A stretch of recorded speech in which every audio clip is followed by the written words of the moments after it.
पश्चिम बंगाल की शुभेंदु अधिकारी की सरकार ने बड़ा फैसला लिया है।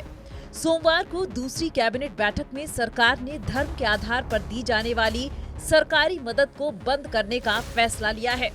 ये फैसला 1 जून से लागू होगा। इसका मतलब हुआ कि 1 जून से बंगाल में इमामों मुअज्जिनों को मिलने वाला भत्ता और पुजारियों का मानदेय बंद हो जाएगा। तथ्य और संस्कृति विषयक दप्तर एवं संख्यालघु विषयक और माद्रासा शिक्षा दप्तरेर अधीनस्थ धर्मीय श्रेणीविन्यासेर भित्तिते प्रदत्त सहायतामूलक प्रकल्प समूह बंद এই মাস চলবে, পরের মাস থেকে এটা বন্ধ করা হচ্ছে। ममता बनर्जी की सरकार में इन सारी योजनाओं को शुरू किया गया था। ममता सरकार में इमामों को हर महीने 3,000 रुपए, मुअज्जिनों को 1,500 और 2,000 रुपए का भत्ता मिलता था। शुभेंदु सरकार के इस फैसले से हजारों लोगों पर असर पड़ सकता है।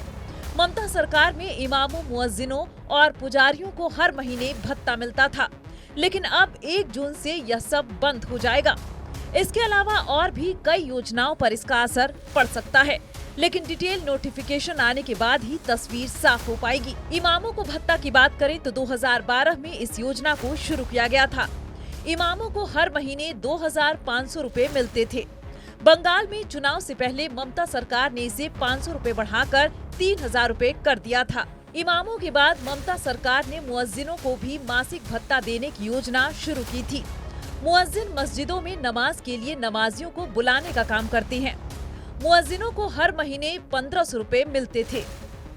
2020 में ममता सरकार ने मंदिरों के पुजारियों और पुरोहितों के लिए भी इस तरह के भत्ते की शुरुआत की थी। शुरुआत में 1,000 रुपए मिलते थे। इस साल चुनाव से पहले इसे बढ़ाकर 2,000 रुपए कर दिया गया था।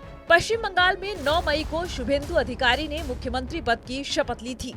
पहली कैबिनेट बैठक में उन्होंने 6 बड़े फैसले लिए थे। अब सोमवार को दूसरी कैबिनेट बैठक में कई बड़े फैसले लिए गए हैं। 1 जून से बंगाल में अन्नपूर्णा योजना लागू करने का फैसला लिया गया है। इसके तहत महिलाओं को 3,000 रुपए की मदद मिलेगी। साथ ही महिलाओं को सरकारी बसों में मुफ्त यात्रा की सुविधा भी मिलेगी। सरकार ने 7वें वेतन आयोग के गठन को भी मंजूरी दे दी है। इसके साथ ही सरकार ने ओबीसी लिस्ट भी कलकत्ता हाई कोर्ट के फैसले के अनुसार रद्द कर दी है और आरक्षण पात्रता तय करने के लिए एक जांच कमेटी गठन करने का फैसला लिया है। इसके साथ ही सरकार ने ओबीसी लिस्ट भी कलकत्ता हाई कोर्ट के फैसले के अनुसार रद्द कर दी है और आरक्षण पात्रता तय करने के लिए एक जांच कमेटी गठन करने का फैसला लिया है।